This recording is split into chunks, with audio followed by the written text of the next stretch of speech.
with me again in this channel. So on today you how to add keyframes in CapCut PC. So in case you didn't know where is the keyframe feature on CapCut, here you can find the keyframes feature if you see this icon, this diamond shape icon in the settings. So here you can see the keyframes under the video basic here for the position and size settings, the blend settings, the opacity, and you can also find it on the audio here.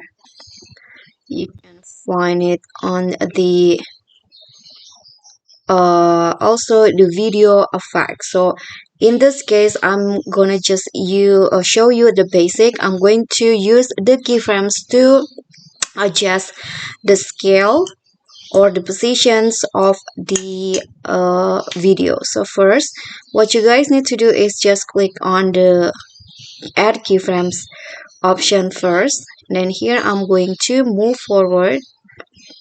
Then I'm going to add another keyframe in the scale and make the scale bigger like this. So after that the video will be like this, like it will have zoom in of because I added keyframes in the scale menu. And for the position I'm going to add another keyframes in here. Then I'm going to adjust the positions, for example 25 and 50. So it will be change the position. So when I play it will go like this.